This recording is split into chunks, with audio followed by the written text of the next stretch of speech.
warriors.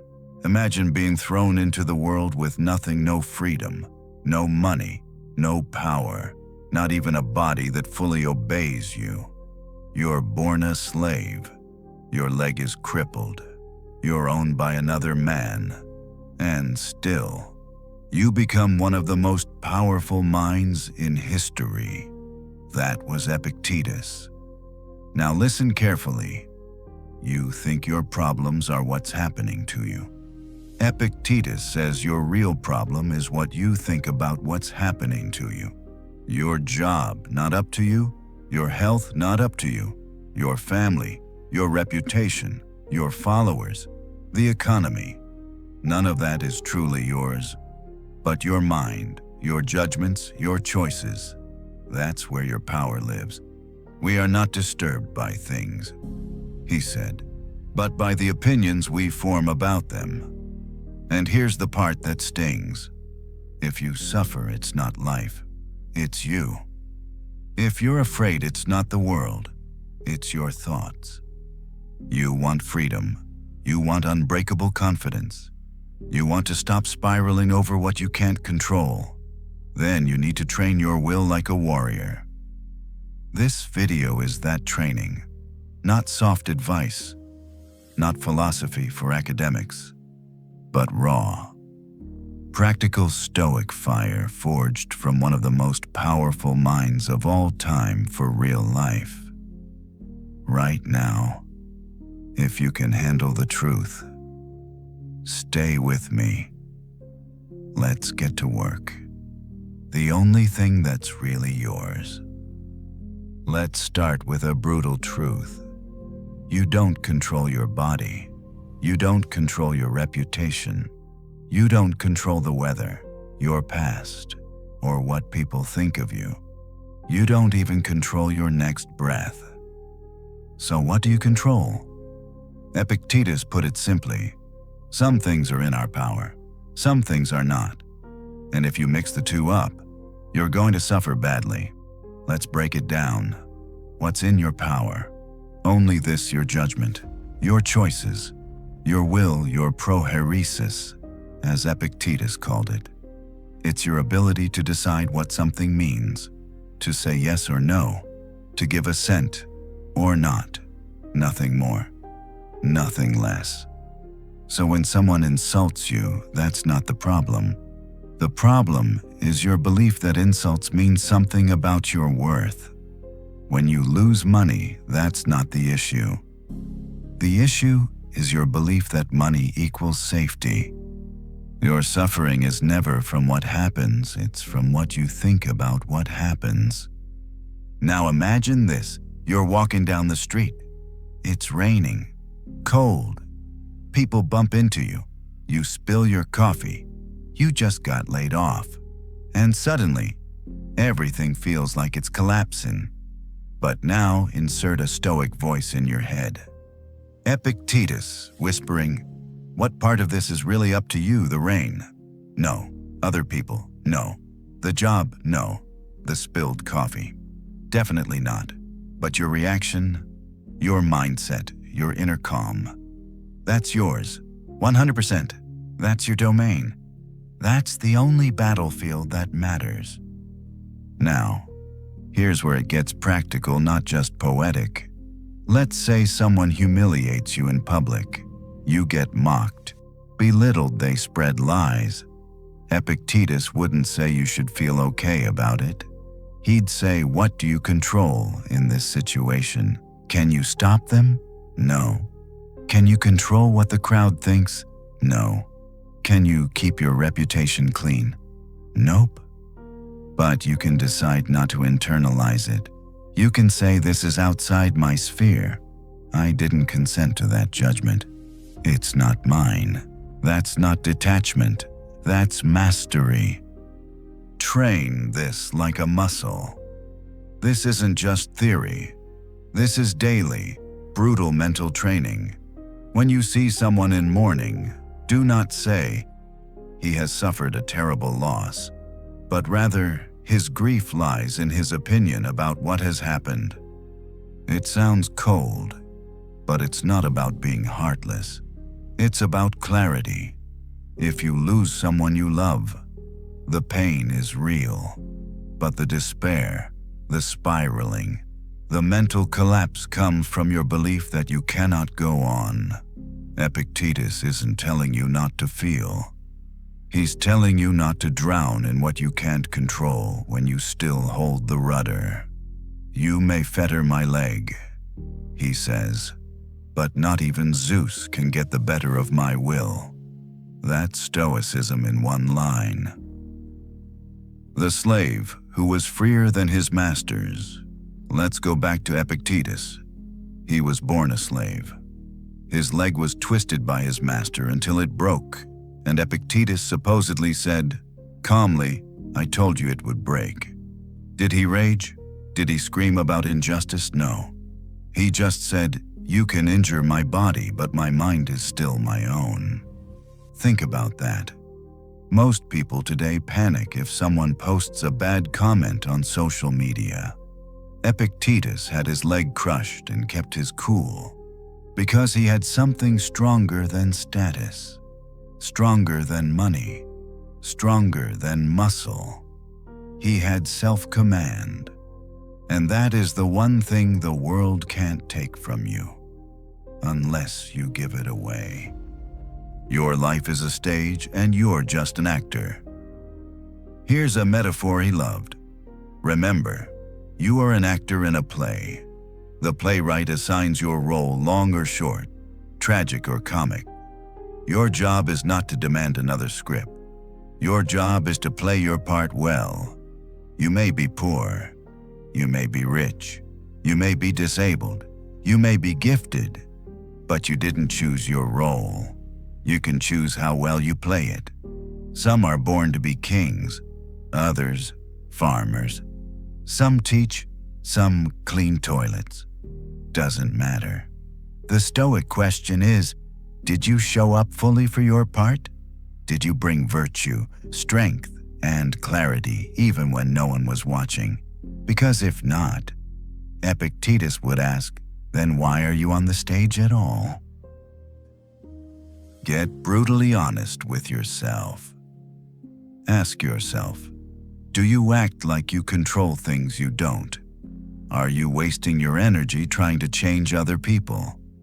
Do you fear death, criticism, poverty, things that are completely outside your hands? Then you're bleeding energy where you should be building strength. Epictetus would say, you're enslaved not by chains, but by your own mind.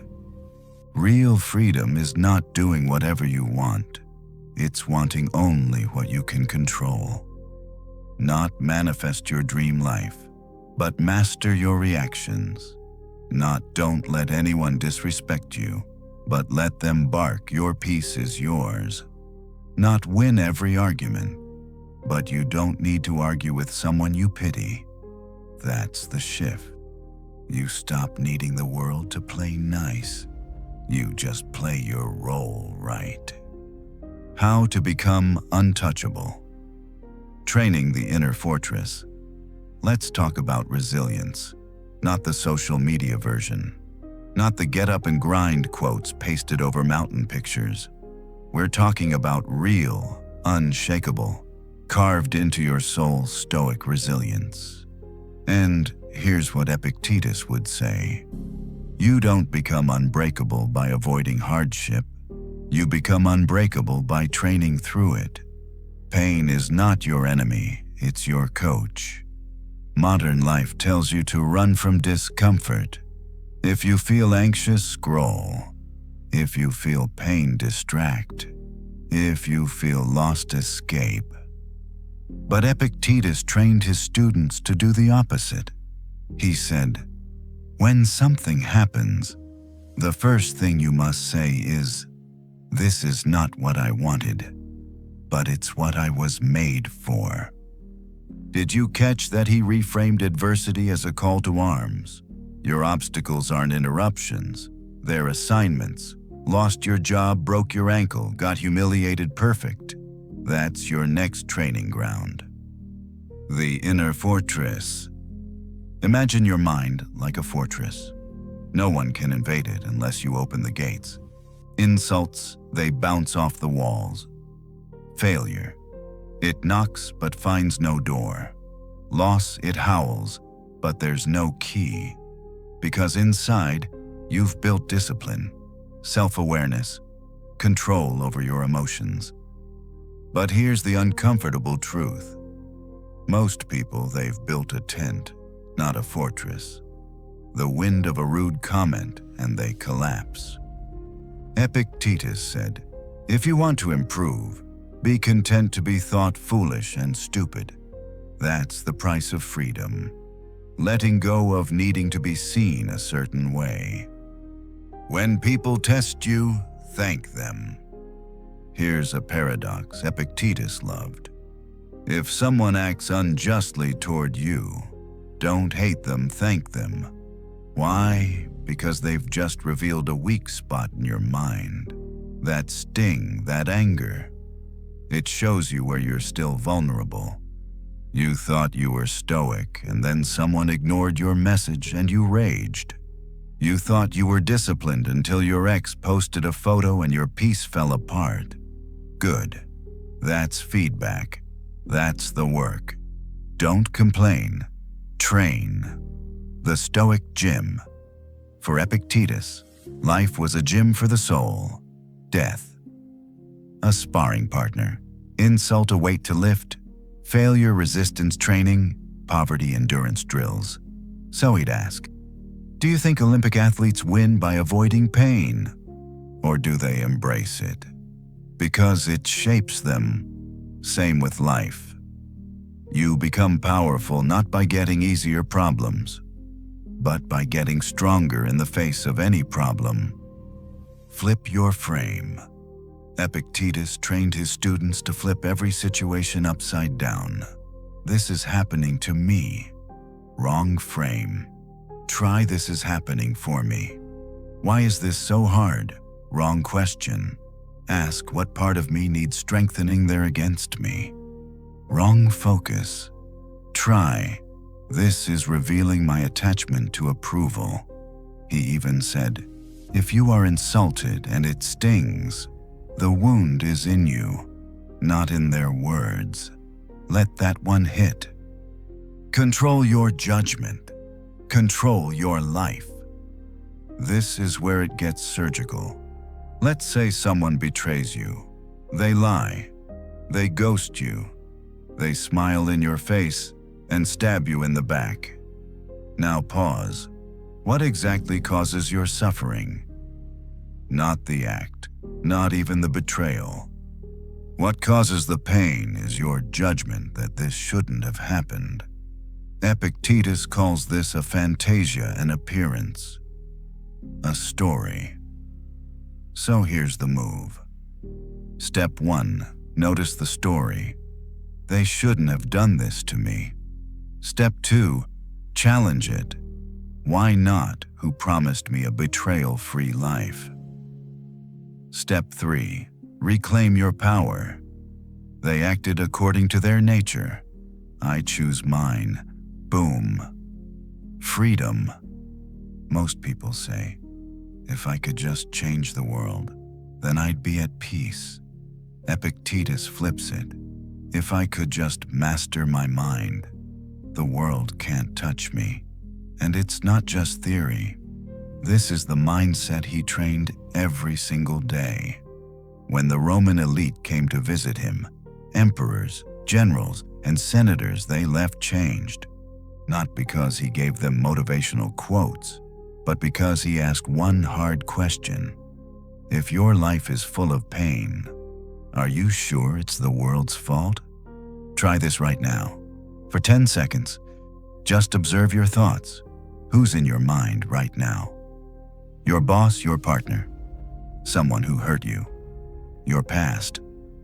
Now Epictetus would interrupt and ask, why did you invite them in? You're living in your own head. Why fill it with enemies? You can't always choose what knocks on the door, but you always choose who gets to stay. Build a mind that's a sanctuary, not a jail cell. A letter to the modern student. If Epictetus were alive today, scrolling through your feed, here's what he might say. You chase likes, but ignore your own character. You fear embarrassment, but not ignorance. You control nothing external, yet you obsess over everything but your own soul. Your anxiety is not a mystery. It is the result of a misplaced battle you fight where you have no power, and surrender where you have total command. Let that sink in. You can stop any time. Now here's a terrifying truth Epictetus offers. You are free. Right now. You can stop being miserable this instant. Not when they apologize. Not when the world changes. Not when you get the thing you think will finally make you okay. You can drop the mental fight. Right now. Just say, this moment is enough. I am enough. Let the world do what it wants. I will do what is mine.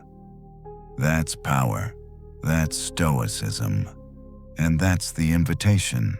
The art of playing your role fate, purpose, and inner peace. Epictetus didn't believe in luck. He believed in roles. Life, he said, is a theater and you're an actor. But here's the twist. You don't get to pick your part. You may be cast as rich or poor, as healthy or chronically ill, as someone born into privilege or pain. Doesn't matter. You don't choose your script. You choose how well you perform it. Remember, he says, you are an actor in a drama of the kind the author chooses. So if the author gives you a short part, you play it well. If it's a long part, you still play it well. If you're in a tragedy, act it beautifully. If you're in a comedy, play your part with grace. That's the game. Amor Fati, love your fate. Most people accept their fate reluctantly. Stoics love it boldly. This isn't passive. This is power. Don't just bear what happens, embrace it. Love it. Say, yes, this was meant for me. Let's say you get rejected, or your business fails, or your partner leaves. Instead of collapsing, say, this is the role I was cast in, so I will play it to the edge of my ability. This is Amor Fati, the love of fate. It's not about being numb. It's about refusing to wish for another life while abandoning the one you're in. Acceptance is not surrender. Now, don't confuse acceptance with weakness. Stoic acceptance is active alignment. It says, I do not control what has happened, but I control how I interpret it, respond to it, and rise through it. You don't lie down in the dirt. You rise up from it. Even if the gods threw you into hell, Epictetus would ask, can you be good in hell? Because that's the ultimate test, not when life is easy, but when life is merciless. Reflect on your role, not theirs. Most of your stress, it's from role envy. Why do they get fame? Why did she get love? Why did he get rich? Wrong focus, that's their script. You don't know what scene is coming next for them. Meanwhile, your lines are being missed while you watch their play. Epictetus says, do not desire to be a general if you're assigned to be a foot soldier, but be the best damn foot soldier the world has seen. Own your assignment. You could leave life right now. Now we enter the deepest truth Epictetus offers, the one that silences everything else. Memento. Mori. Remember, you are going to die. Could be a week from now, could be tomorrow, could be tonight. So, how are you acting? Are you whining about your lines? Are you complaining about the costume you were given? Or are you stepping on stage like it matters? Epictetus said, I must die. Must I then die groaning? I must be imprisoned. Must I then whine as well? No. You die with dignity. You suffer with strength. You live like a philosopher, fully present, fully committed, fully free. The practice of dying daily. He even said this: let death and exile and everything terrible appear before your eyes every day, and you'll never have a mean thought or desire anything excessively. Why? Because when you remember death, you remember what matters. When you really know you're going to die, you stop playing around with your time. You stop needing approval. You stop postponing your greatness. You stop waiting for a better role. You act. Purpose isn't found. It's lived. Here's another myth Epictetus destroys: that your purpose is something you discover. Wrong. Your purpose is something you live moment by moment. It's not a title or a destiny.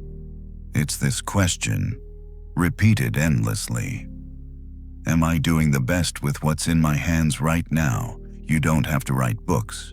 You don't have to be famous. You just have to be excellent at being you. In whatever situation you're in, the Stoic question isn't, what am I meant to do?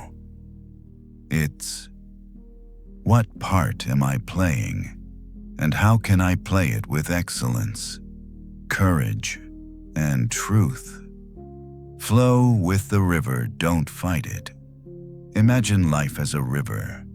You can try to swim upstream and exhaust yourself, or you can swim with the current and use your energy wisely. Don't ask things to happen as you wish. Wish for them to happen as they do, and your life will be serene. This is the Stoic way of peace: acceptance without passivity, purpose without perfection, strength without stubbornness. The Stoic swims with the current, but with discipline. They don't go limp. They guide. They steer. But they don't demand the river change its course. Stop asking why me. You lose a friend. You get sick. You fail. And the first instinct is, why me? Epictetus would reply, why not you? Are you so special that only others should suffer? Did the universe sign a contract to protect you? No, suffering isn't a punishment. It's a condition of being alive. The Stoic doesn't cry, why me? They say, now what? Now how do I respond? Now how do I grow? Now how do I use this? The highest role, being human. Above all other roles, you're a human being, a rational animal, a citizen of the universe.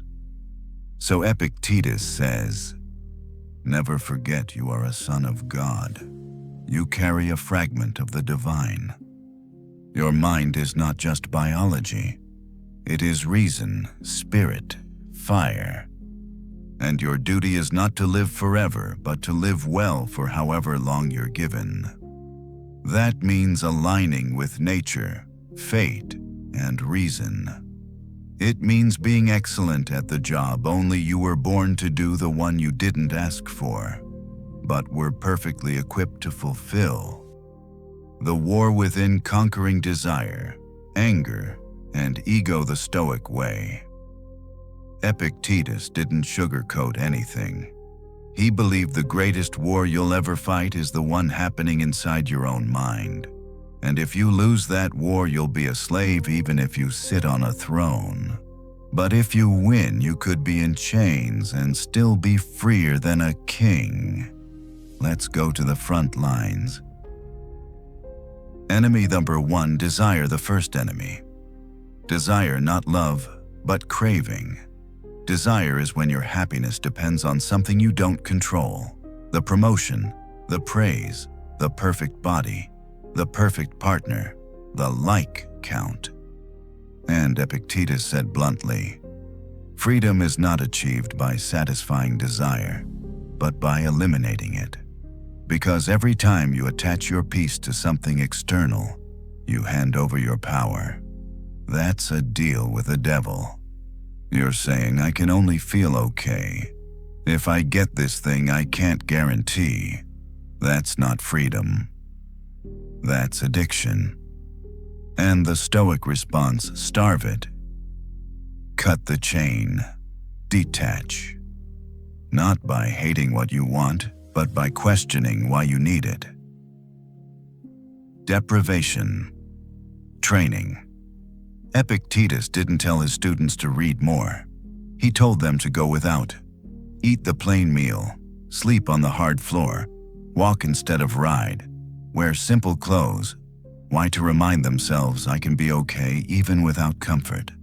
I am not weaker because I lack, I am stronger because I endure. This is how you kill soft dependency. It's not aesthetic, it's armor. Enemy number 2. Anger. The second enemy, anger. One of the easiest ways to lose your soul. You think you're powerful when you get angry, but usually, you're just out of control. And Epictetus didn't have time for excuses. He said, when you're angry, it's not because someone offended you. It's because you believe they shouldn't have.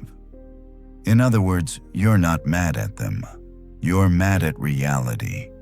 That's why anger is so toxic, it always fights what is. And that's a fight you will always lose. When anger flares, here's the drill. Step 1. Pause. Don't speak, don't act, just breathe. Step 2. Interrogate the story. Ask, what story am I telling myself right now? Maybe it's they shouldn't have disrespected me, or they owe me more than this, or this is unfair. Step 3. Reframe. Ask, is this within my control? If yes, fix it. If no, drop it. Anger loses its fire when you stop pouring fuel on fantasy. Enemy number 3, ego. Now for the sneakiest enemy of all ego, the need to be admired, the hunger for validation, the obsession with image. Epictetus would have none of it. If you want to improve, be okay being seen as foolish, not popular, not impressive, not right, just free. Ego says I have to look powerful. Wisdom says I only care about being powerful quietly. And here's the dangerous part ego can hide in Stoicism. It can say, look at me, I'm calm, I'm disciplined, I'm better than them. But Epictetus would laugh at that, because that's not Stoicism, that's just another costume. Self-check who's really in charge. Ask yourself, do I get thrown off when someone ignores me? Do I need to win arguments? Do I feel anxiety when my appearance is threatened? Do I explain Stoicism to feel superior? Then maybe ego's still driving. Remember, don't explain your philosophy. Embody it. That's the quiet revolution. Turning the battle inward. Here's the real flex in Stoicism, not beating others, but mastering yourself. When someone criticizes you, and you say nothing, when you feel envy, and choose admiration instead, when you want to show off, and choose humility, that's real strength. That's Stoic muscle, and you build it through resistance, just like any strength. Let's recap the 3 enemies and how to face them. Desire, cut the chain, practice lacking, re-anchor happiness in your choices, not outcomes. Anger, pause and investigate. Change the story. Respond with wisdom, not impulse. Ego, embrace invisibility. Focus on being, not appearing. Walk quietly with power, not performance. Picture yourself like a commander of an elite force. Your thoughts are your soldiers. You don't let them scatter. You don't let them panic. You train them. You discipline them. You lead. And when desire, anger, or ego show up like invading armies, you don't scream. You don't flee. You stand tall and say, "This is my mind. I decide what enters. I decide what stays. Nothing enslaves me unless I let it." That's Stoic sovereignty. You don't build this mindset in one sitting. It's not a weekend self-help project. It's daily reps. It's small wins. It's catching yourself one moment earlier. It's journaling the relapse and training harder tomorrow. It's making peace with being a work in progress without ever lowering your standards. First, say to yourself what you would be. Epictetus wrote, "Then do what you must, not once, every single day." Silence, stillness, and the power of not reacting. Let me ask you something simple. What if your silence is the loudest thing in the room? Most people can't handle quiet. They fill every space with reaction, words, opinions, emotions, rage, noise. But Epictetus, he knew the most powerful move isn't to react, it's to pause. The first thing you must master stillness. Stillness isn't weakness. Stillness is control. If someone provokes you, Epictetus said, understand that your mind is being tested. Are you calm or just waiting for your turn to explode? True Stoics don't just stay quiet on the outside. They create stillness on the inside. Not fake peace. Real, earned, brutal inner clarity. Stillness is a strategy. Let's say someone tries to embarrass you in front of others. You're tempted to defend yourself, to clap back, to prove a point. But Epictetus would say, if you react, they control you. Let that land. Your enemies don't need chains to trap you. They just need to poke your pride and watch you dance. So what if, instead of reacting, you observe instead of proving, you process instead of snapping, you smile, now you're in control. Now you're the quiet storm. Stop filling the space. Most people fear being misunderstood, but Stoics, they embrace it. Because here's what Epictetus knew. It is not necessary to speak on every subject or even to have an opinion. When someone says something stupid, let them. You don't owe the world your voice every second. You don't owe the argument your energy. You don't owe the gossip your attention. You owe yourself your peace.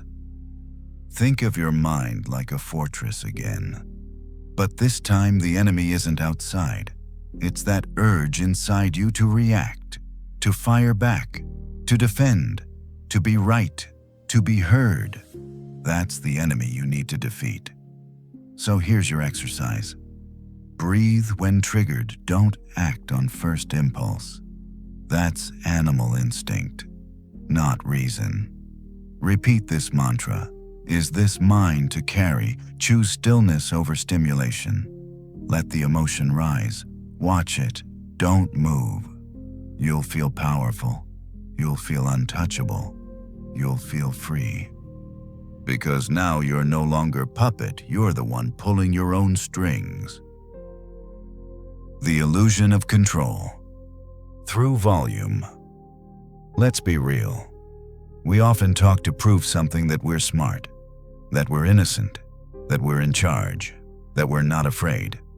But Epictetus would laugh and say, if you had to say it, you probably don't believe it. Silence is the language of the strong. When you can sit in discomfort without needing to explain, justify, or defend, you are unbreakable. The Stoic mind is a watcher. Epictetus trained his students to become observers of themselves, to not immediately identify with anger, jealousy, lust, or fear, but to say, I see you, and then do nothing. Why? Because if you can observe it, you are not it.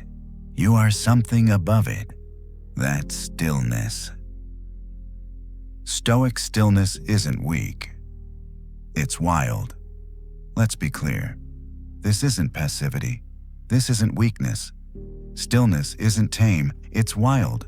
Disciplined power, like a lion crouching silent, unmoved, but aware of everything. You're not zoning out. You're zoning in. The world is noisy, but inside, you're still. And from that stillness, you strike only when necessary, only with precision. Epictetus told his students to expect chaos, death, insults, injustice, noise. He didn't say, wait for life to be quiet. He said, learn to be quiet inside. So when someone attacks your character, you don't react, because you know who you are. When someone mocks your beliefs, you don't defend, because you don't need their approval. When someone betrays you, you don't explode, because you were never leaning on them for strength in the first place. Stoic stillness is the final luxury. In a world that monetizes your reaction, that makes money every time you rage, scroll, click, argue, stillness is rebellion. It's not just a skill, it's a weapon. Because if you don't react, they can't manipulate you. They can't market to you. They can't provoke you. You have chosen to be the calm eye of the storm. That's rare. That's legendary. Next time you feel triggered, try the Epictetus pause. Just breathe. And say quietly, this moment is mine. I owe no one my reaction. Let them spin, I'll stay still. You'll feel it, the quiet power. You'll feel it, the distance between you and the world. That's the Stoic difference. Not cold, not numb, just unmoved. Because what shakes others no longer shakes you. The one thing you must protect, your moral will.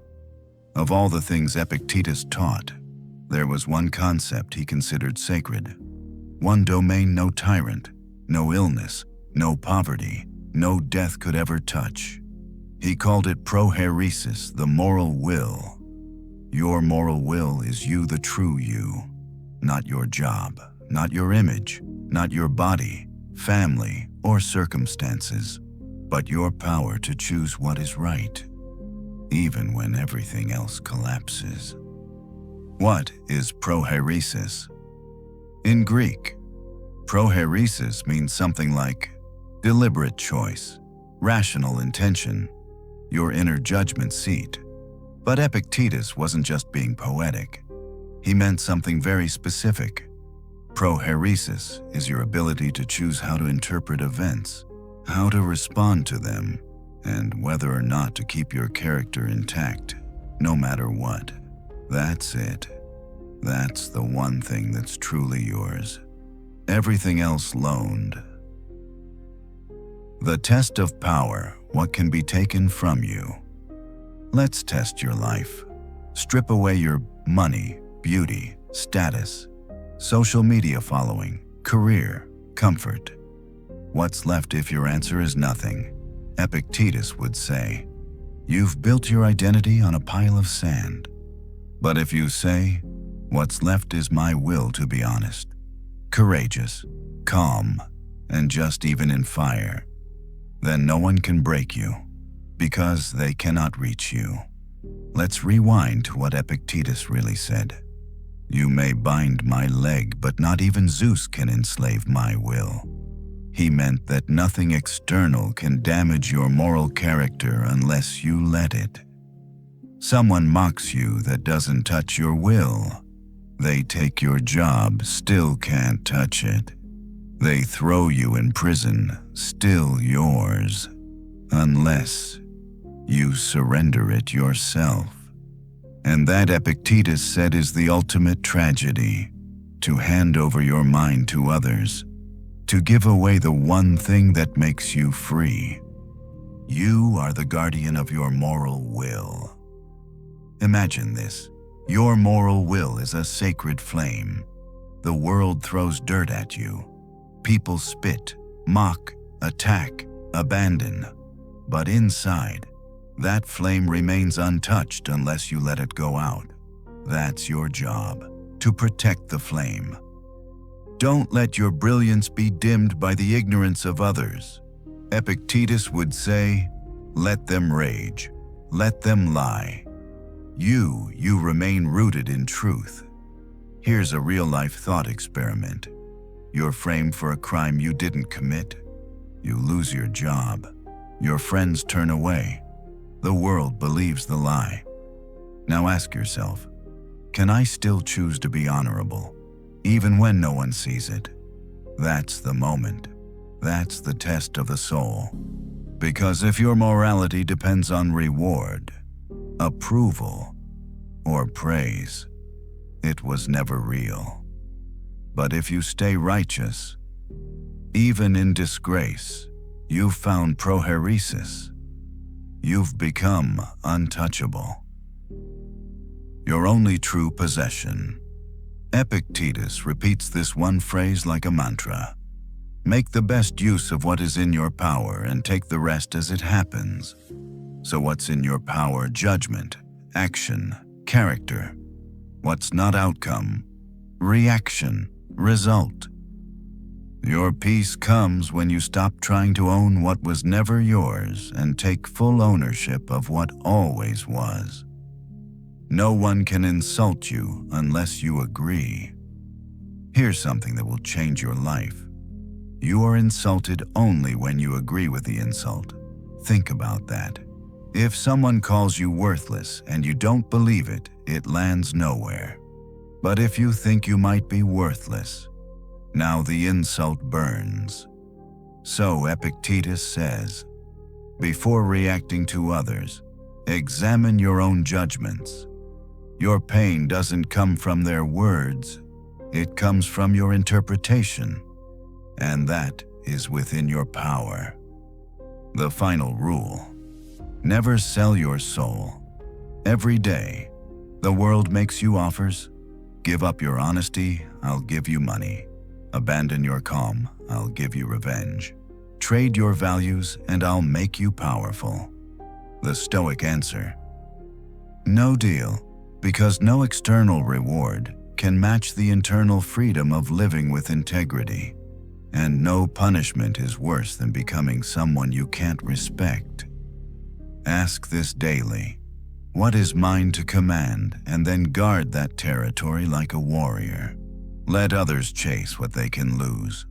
Let them fight for trophies that rust. Let them betray themselves for a moment of fame. But you keep your word. You keep your composure. You keep your moral will. And in the end, even if you die penniless and unknown, you will have lived free. The Stoic way to die, preparing for the final moment. Most people avoid thinking about death. Epictetus says, that's your first mistake. You're not afraid of death. You're afraid of losing control.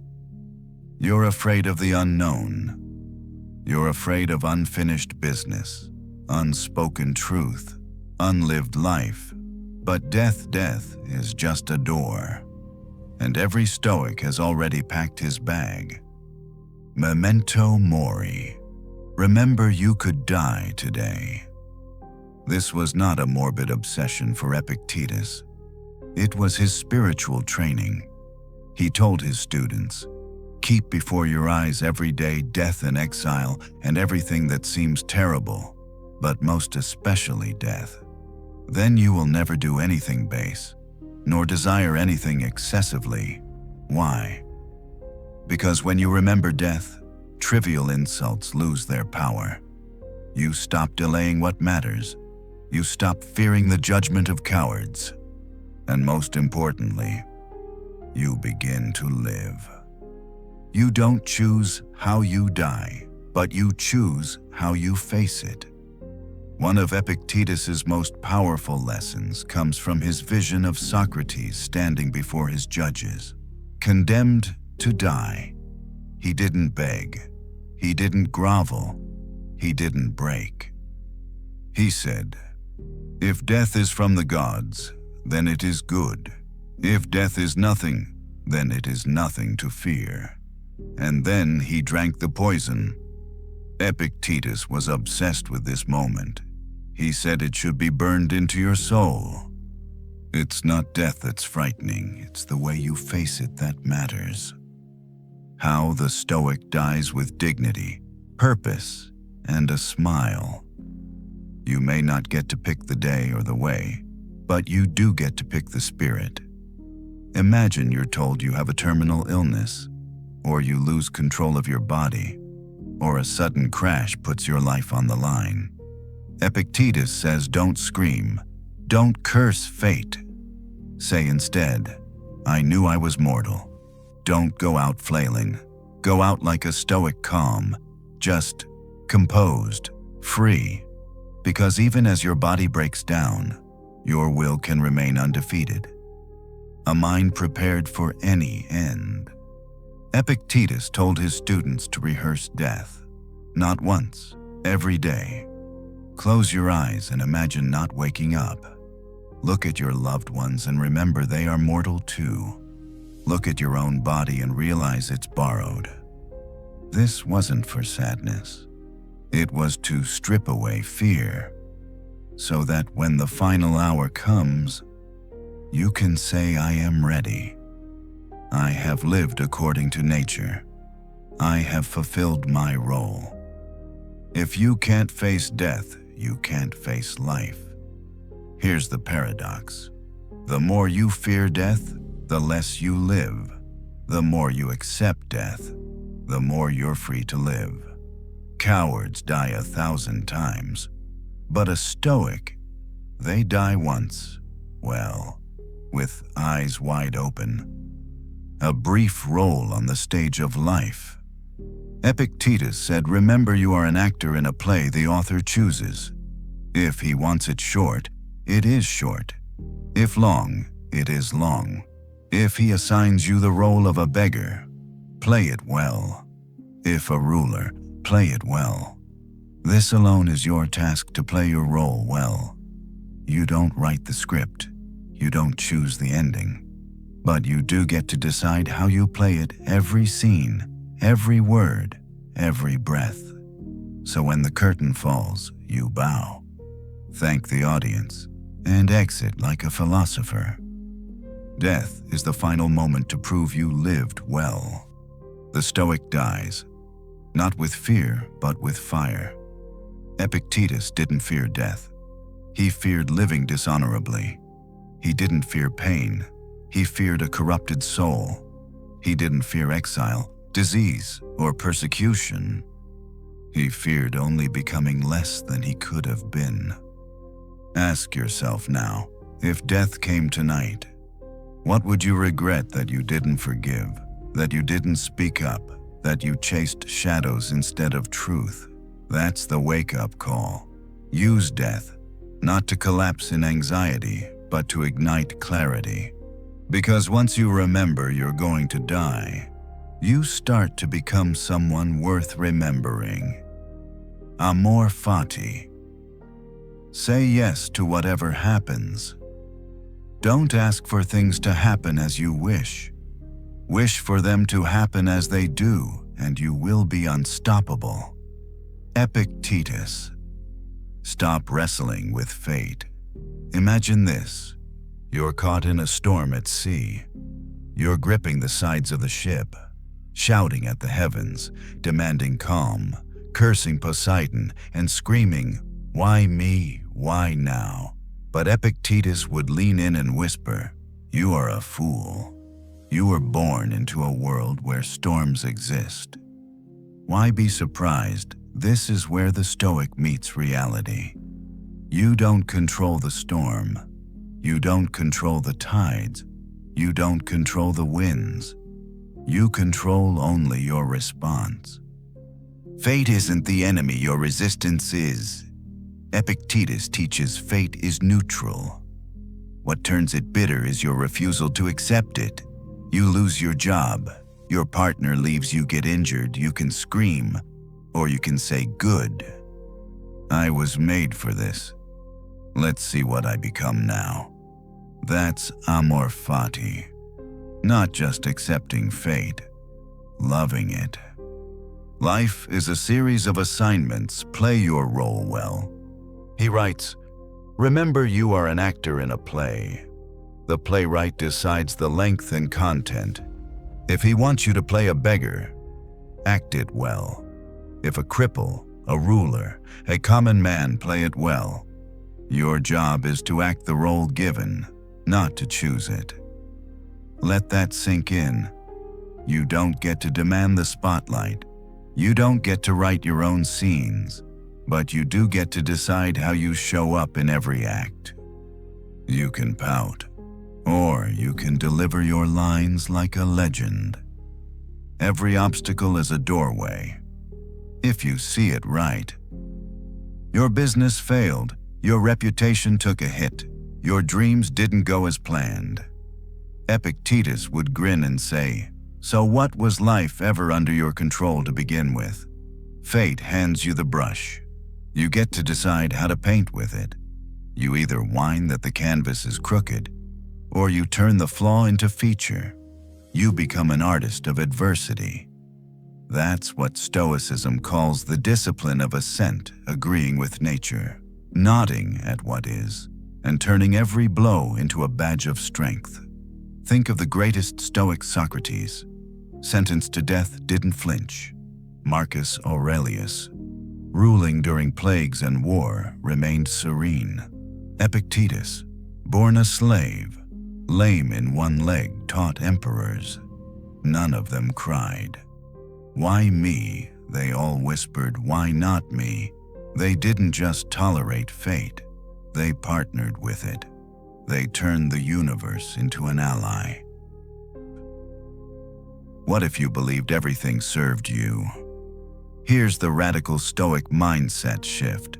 What if the rejection was redirection, the failure was formation, the heartbreak was purification? Epictetus didn't see misfortune, he saw preparation. He believed the gods were training us with every trial. Difficulties show a person's character, he said. When you meet them, remember God has matched you with a tough opponent. Show that you are worthy. Amor Fati is not passive, it's powerful. Loving fate doesn't mean sitting on the couch. It means standing up and saying, whatever happens, I will use it. You fall, you rise with a story. You get hurt, you grow more tender. You lose, you learn how to win quietly. The Stoic becomes unbreakable not because life is easy, but because he bends like a reed, never snapping, always adapting. When you love fate, nothing is wasted. The Stoic sees the universe as a woven garment, each thread placed with purpose. Even the dark ones, even the tangled ones, even the ones that hurt. All things serve the whole. Epictetus says, when you see the big picture, you forgive the past, you trust the present, you welcome the future. Because everything, yes, everything is part of your becoming. That is Amor Fati. In short, a Stoic life is a masterpiece in progress. You have power over your mind, not outside events. Realize this, and you will find strength. Marcus Aurelius. Now pause. Look at where you are. All this time, you've been chasing peace in the wrong places, in approval, in possessions, in control. But Epictetus showed us the truth. Freedom is not out there. It's in here, in your reason, your choices, your courage. The storms will come. The world will push. People will hurt you, forget you, test you. But you don't flinch. You've trained your soul. You've chosen virtue over noise, reason over reaction, action over anxiety. And when life throws its worst, you rise. Not because you're unhurt, but because you've stopped expecting not to be hurt. You've stopped demanding ease. You've started loving the process. Every hardship a lesson, every loss a sharpening, every moment a test of who you really are. So go live like a Stoic. Speak with clarity. Act with purpose. Breathe with presence. And when the day comes, yes, even that final day you'll smile, because you didn't just survive. You trained, you lived, and you loved your fate. Not perfectly, but like a philosopher, like a warrior, like someone who finally remembered no man is free unless he masters himself. Epictetus, now go master yourself and build a life that no one can shake. Good night, sweet dreams.